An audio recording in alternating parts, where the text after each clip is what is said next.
Vamos a compartir ahora una entrevista a propósito de una fecha muy, pero muy importante para la comunidad israelita aquí en nuestro país y para todos los seres humanos en general. Es lo que va a suceder este domingo, en donde se conmemora el 80 aniversario de la resistencia del gueto de Varsovia. Estamos recibiendo con muchísimo gusto a los señores Abraham Glick y Jacob Fried, ellos expresidentes además de la Asociación Israelita Jaime Siklovsky. Bienvenidos, un placer. Gracias a ustedes. A ustedes. Abraham, contanos la importancia de una fecha como esta o el origen justamente de esta fecha. Bueno, mira, hace 2 días, el 19 de abril, fue la fecha en que comenzó el levantamiento del gueto de Varsovia. Y para hacer un poco de historia, hay que decir de que un año antes, en noviembre de 1938, sucedió lo que se llama la Noche de los Cristales Rotos. ¿Y eso qué fue?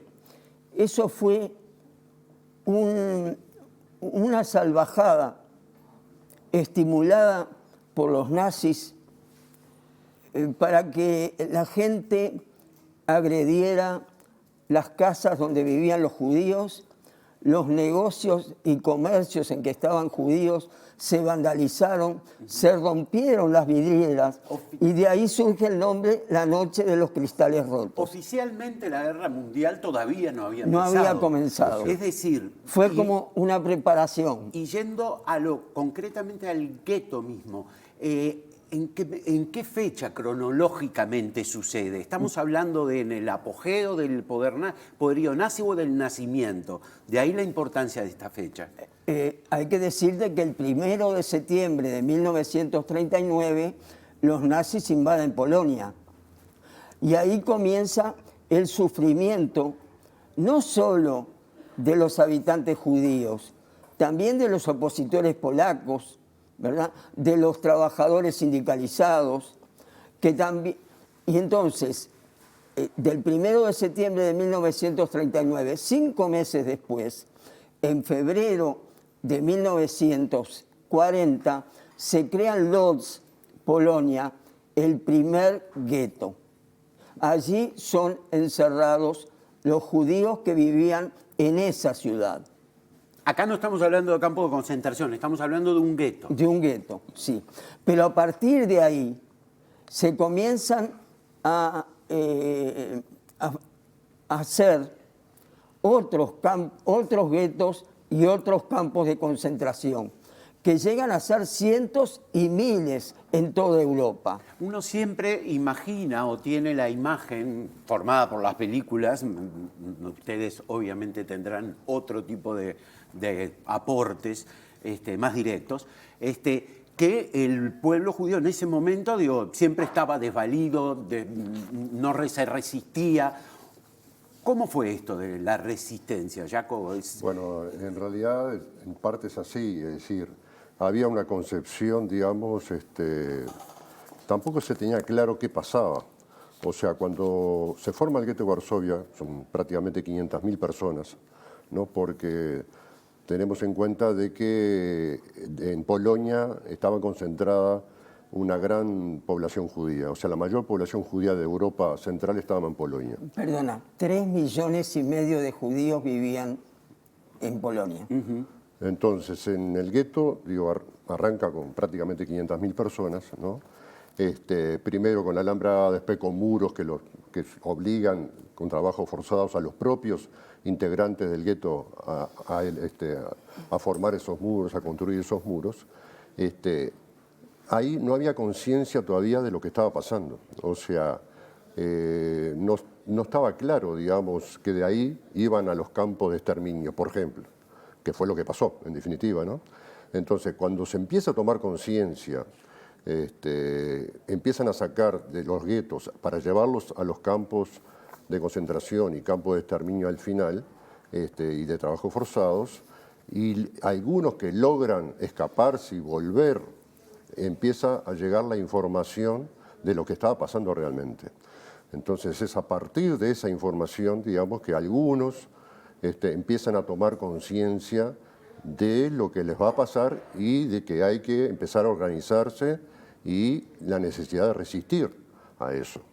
Digo, acá entran valoraciones de carácter ético, filosófico, político, ideológico, etcétera, ¿no? Y comienza esa resistencia, ¿y cuánto dura? ¿Cuánto pensaba que se podía durar? Gente no armada, me Sí, imagino, organizadamente. Te quiero decir algo para que los televidentes se hagan una composición del lugar. Los 500.000 judíos que estaban encerrados en el gueto de Varsovia, si uno toma la Plaza Independencia de la Rambla Sur a la otra Rambla, La portuaria.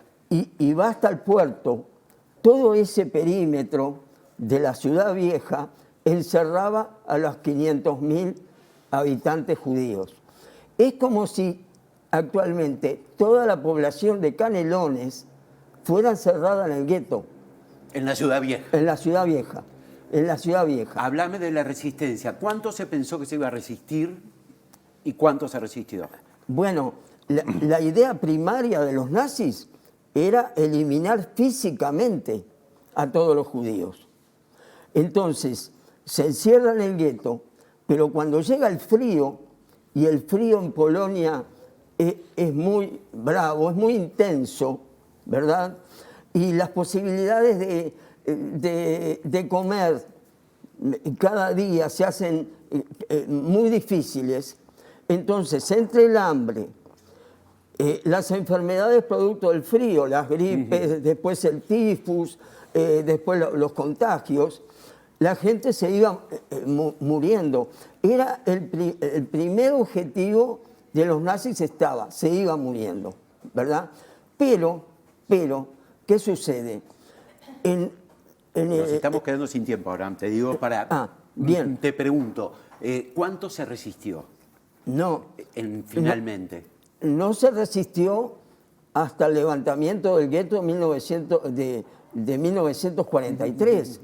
Porque en 1942 los nazis, los dirigentes nazis, hacen en Wannsee, que es un suburbio de Malvín, una reunión donde dicen la eliminación de los judíos va muy lenta, ahí no vamos a llegar al objetivo de eliminarlos a todos.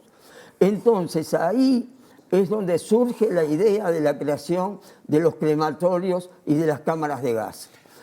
Entonces, esa es la historia, ya la conocemos. Jaco, te pregunto, ¿qué es lo que va a pasar este domingo? Que en realidad no tendría que haber pasado según los intentos de los propios nazis. Exacto. ¿Verdad? Lo que va a pasar este domingo es algo muy especial. Te digo, para nosotros, Para cerrar, para nuestra institución, la Asociación Cultural Dr. Jaime Chiklovsky es la actividad más importante del año. No solamente conmemoramos, digamos, el levantamiento por parte de unos pocos cientos jóvenes fundamentalmente, su líder principal, Mordechai Levich, tenía 22 años nada más, la resistencia armada, sino que para nosotros es una actividad que va más allá de eso. O sea, a través de la conmemoración del levantamiento del gueto de Varsovia, reivindicamos también, enmarcado en una consigna que es no olvidar, no perdonar, reivindicamos el hecho, pero también el legado. O sea, cuando Mordechai Levich en un momento manda una carta diciendo luchamos por nuestra libertad y vuestra libertad, esto significa, digamos, que va más allá de pelear contra los nazis en ese momento. Está reivindicando la lucha del ser humano por su libertad, por su condición Jaco, de desarrollo. Entonces, ¿este domingo a qué hora? Es el domingo a las 7 en la calle Durazno 1480. Bueno, Y va a haber también un momento artístico, ¿no? Sí, Digo, para... el acto se compone, hay una intervención del profesor de historia Kirichi, hay una intervención, por supuesto, de un integrante de nuestra comisión directiva, hay una parte artística, hay un coro que es de la Va a institución. actuar el coro de la institución, el teatro de la institución. Sin duda. Abraham, Jaco, les agradecemos enormemente la Por presencia, favor, los que esperamos hayan a todos y, compartido bueno, esto. y muchas gracias nuevamente por la entrevista. Por favor. Y créanme realmente que va a ser un acto muy emotivo. Sin duda que sí, claro.